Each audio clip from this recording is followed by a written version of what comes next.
World's best law of attraction money and success coach అయిన ప్రముఖ షేక్ అన్వర్ గారిచే మే 18th హైదరాబాద్ లో జరగబోయే one day magic of law of attraction and millionaire mind work shop కి register చేసుకోండి. నమస్కారం ఉమా గారు. నమస్తే అమ్మా. అక్షయ తృతీయ, ఈసారి అక్షయ తృతీయ ఏ రోజు వస్తుంది? దాంతోపాటు ఆ రోజు కనుక ఎవరైనా కూడా సద్వినియోగం చేసుకోవాలి అంటే ఎలా చేసుకోవచ్చు అంటారు? తప్పకుండా. అక్షయ తృతీయ ఏప్రిల్ 30వ తారీఖు వైశాఖ శుక్ల తదియ అని పిలువబడేటువంటి రోజున అక్షయ తృతీయగా మనందరం జరుపుకుంటూ ఉంటాం. అయితే ఈ వైశాఖ శుక్ల తదియ నాడు కృతయుగము ప్రారంభమైందంటండి.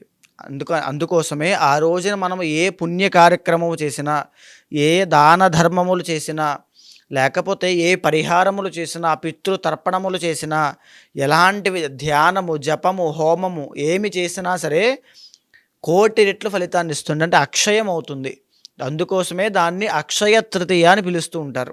అయితే జనరల్గానే యొక్క అక్షయ తృతీయ బుధవారము రావడం అనేటువంటిది చాలా రేర్ కాంబినేషన్, చాలా అరుదుగా వస్తూ ఉంటుంది. అందులోనూ అక్షయ తృతీయ రోహిణీ నక్షత్రంతో కూడి రావడం అనేటువంటిది ఇంకా అరుదుగా వస్తూ ఉంటుంది.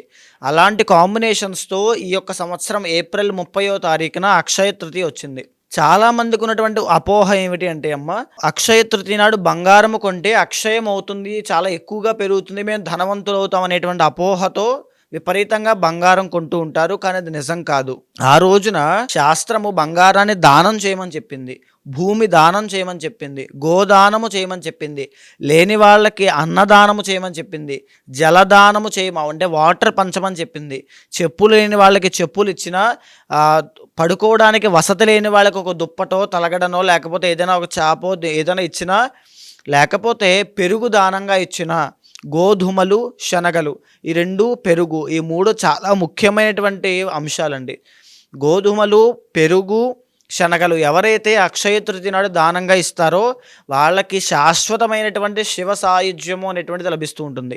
అయితే ఎవరైతే ఆ రోజున భోజనం పెడతారో, ఎవరైతే గోదానము చేస్తారో, ఎవరైతే భూదానము చేస్తారో, ఎవరైతే బంగారాన్ని దానంగా ఇస్తారో, బట్టలు లేని వాళ్ళకి ఎవరైతే వస్త్రదానము చేస్తారో, ఎండలో ఇబ్బంది పడుతున్న వాళ్ళకి గొడుగు దానంగా ఎవరైతే ఇస్తారో, వీళ్ళందరికీ కూడా వాళ్ళు పడేటువంటి దరిద్రములు, దోషములు, కష్టములు, క్లేశములు అన్నిటి నుంచి బయటికి రావడానికి, ఇమీడియట్ రిజల్ట్స్ రావడానికి అక్షయ తృతీయ నాడు చేసేటువంటి ఈ దాన ధర్మములు పనిచేస్తాయి. అయితే మనం బాగా చూస్తే పితృదోషము అనేటువంటి ఒక దోషం ఉంటుందండి. దానివల్ల వివాహం కాని వాళ్ళు ఉంటారు, దానివల్ల సంతానము కలగనటువంటి వాళ్ళు ఉంటారు, దాని మూలాన సెటిల్మెంట్ లేకుండా ఇబ్బంది పడేవాళ్ళు, యాక్సిడెంట్స్ అయ్యేవాళ్ళు, కోర్టుల్లో కేసులు ఇరుక్కునే వాళ్ళు చాలామంది ఉంటారు. అలాంటి పితృదోషాన్ని తొలగించుకోవడం కోసము అక్షయ తృతీయ రోజున ఎవరైనా సరే పితృతర్పణము చేసినా, లేకపోతే చనిపోయినటువంటి పితృదేవతల పేరు చెప్పి పితృతర్పణములు వదిలినా, వాళ్ళ పేరు చెప్పి భోజనము పెట్టినా, పితృదోష నివారణార్థము ఏవైనా పుణ్య కార్యక్రమాలు, పూజలు, పరిహారములు చేసినా వెంటనే సిద్ధిస్తాయి. అటువంటి గొప్ప తిథి అక్షయ తృతీయ. మనం బాగా చూస్తే అమ్మా, కుజదోషము, కాలసర్పదోషము అని రెండు ఉంటాయి. దాని మూలాన వైవాహిక జీవితంలో ఇబ్బంది పడుతున్నటువంటి ఆడవాళ్ళు చాలామంది ఉంటారు. భర్త సరిగ్గా పట్టించుకోవట్లేదు, అత్తగారి తరపున వేధింపులు, భర్త యొక్క ఆరోగ్యం బాగోట్లేదు, ఆర్థిక పరిస్థితి మెరుగ్గా లేదు, బాగా అన్నిటికంటే ముఖ్యమైనటువంటి సమస్య సంపాదించిన డబ్బు సంపాదించినట్టుగానే ఖర్చు అయిపోతుంది, రూపాయి కూడా నిలబడట్లేదు. ఈ ప్రాబ్లంకి కూడా సొల్యూషన్ అక్షయ తృతీయే. ఇలాంటి పుణ్యతిథులు, పుణ్య నక్షత్రములు, పుణ్యవారములు కలిసినటువంటి రోజున ఏదైతే మనము పుణ్య కార్యక్రమాలు, దాన ధర్మములు చేస్తామో మన కర్మ అనేటువంటిది నాశనం చేసుకుంటాము. అంటే మన పాప కర్మ దహింపజేసి మనము ఒక పుణ్య కార్యక్రమం చేయడం వల్ల వచ్చేటువంటి ఫలితాన్ని అనుభవిస్తాము. తరువాత చాలామంది రుణ బాధలు, అంటే అప్పుల బాధల్లో ఉండడము, బంగారము తాకట్టు పెట్టేటువంటి పరిస్థితుల్లోకి వెళ్ళడము, తరువాత ఇంకా చెప్పాలంటే వైవాహిక జీవితంలో వచ్చేటువంటి సమస్యల వల్ల సూసైడల్ టెండెన్సీస్ పుట్టడము, ఇవన్నీ కూడా ఒక మనఃక్లేశములు అంటారు. అంటే మానసిక ఒత్తిడి.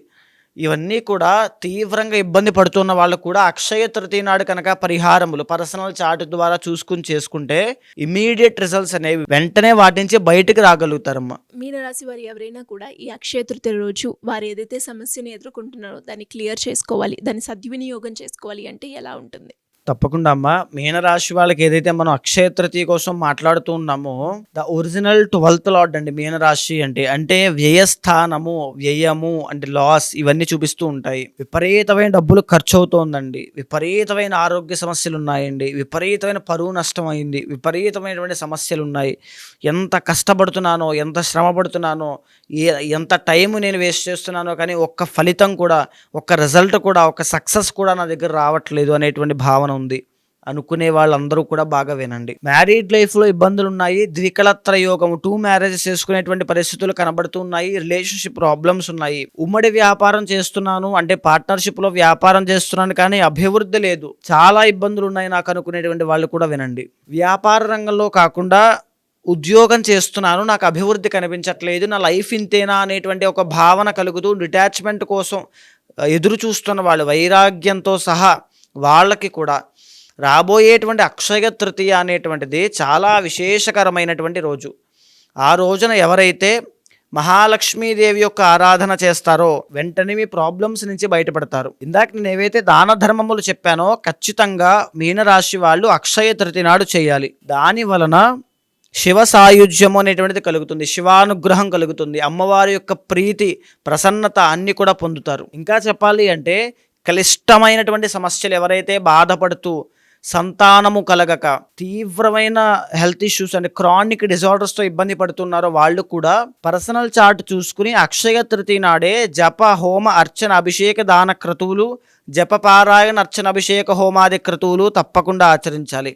ఎప్పుడైతే అక్షయ తృతీయ నాడు మీరు చేస్తారో ఎంతటి కర్మ ఉన్నా, ఎంతటి దోషమైనా అక్షయమైనటువంటి ఫలితాన్ని పొందడం మూలాన ఆ కర్మదోషం అనేటువంటి తొలగిపోతుంది. మీ జీవితంలో లేట్ సెటిల్మెంట్కి కారణమైనటువంటి ఎలాంటి దోషమైనా అక్షయ తృతీయ నాడు మీరు చేసేటువంటి పరిహారముల వల్ల తొలగిపోతాయి. మహాలక్ష్మీదేవి యొక్క ఆరాధన ఎక్కువగా చేయండి, మహాలక్ష్మీదేవి హోమము చేయండి. పర్సనల్ చార్ట్ చూసుకోవడం అనేటువంటిది చాలా ముఖ్యము. చేసేటువంటి పూజలు సక్రమమైన పద్ధతిలో తప్పకుండా నిర్దిష్టమైన పరిహారాన్ని ఆచరించడం వల్ల ఏ సమస్య వల్ల అయితే మీరు బాధపడుతూ ఉన్నారో దాని నుంచి ఇమీడియట్గా బయటకు వస్తారు. ఎలా అండి ఎవరికైనా కూడా అంటే అక్షయ తృతీయ రోజు ఉపయోగించుకొని వాళ్ళు ఏదైతే సమస్యను ఎదుర్కొంటున్నారో దానికి సంబంధించి వారి యొక్క రాశులు అలాగే వారి యొక్క పర్సనల్ చార్ట్ చూపించుకొని దానికి పరిష్కారం చేసుకోవాలి అంటే ఎలా ఉంటుంది? తప్పకుండా అమ్మ. మనం మాట్లాడుకునేటువంటి అంశం అంతా కూడా గోచారానికి సంబంధించిందండి. అయితే పర్సనల్ చార్ట్ అనేటువంటిది చాలా డిఫరెంట్గా ఉంటుంది. ఎవరైనా అలాంటి వాళ్ళు ఉంటే ఖచ్చితంగా మీకు కింద కనిపించే నెంబర్కి కాల్ చేసి పూర్తి వివరాలు తీసుకోవచ్చమ్మా. ఎందుకు అని అంటే గోచారము గ్రహచారం అని రెండు వేరువేరుగా ఉంటాయి. మీ పర్సనల్ చార్ట్లో ఏవైతే దోషాలు ఉంటాయో అవే మిమ్మల్ని కర్మ ద్వారా వచ్చినటువంటి దోషములు పట్టి పీడిస్తూ ఉంటాయి, కష్టాలకి దారితీస్తూ ఉంటాయి. ఏదో కష్టం వచ్చింది, ఏదో బాధ వచ్చిందంటే దానికి కారణం ఏదో ఒక కర్మ ఉంటుంది, దాన్ని ఇండికేట్ చేసేటువంటి ఒక గ్రహం ఉంటుంది. ఎప్పుడైతే ఆ గ్రహానికి సంబంధించి ఆధిపత్యాన్ని వహించి అధిదైవాలకి సంబంధించిన పరిహారములు ఇలాంటి పుణ్యతిథుల్లో చేస్తామో వెంటనే ఆ ప్రాబ్లం నుంచి బయటపడతాము. సో అలాంటి వాళ్ళు ఎవరైనా ఉంటే తప్పకుండా మీకు కింద కనిపించే నెంబర్కి కాల్ చేస్తే మా వాళ్ళు మీకు పూర్తి వివరాలు అందిస్తారు. తప్పకుండా మాట్లాడి ఆ పరిహారములు చేయించి మంచి రిజల్ట్స్ వచ్చేలా చేస్తాను. థ్యాంక్ యూ అండి, థ్యాంక్ యూ సో మచ్. నమస్తే అమ్మా.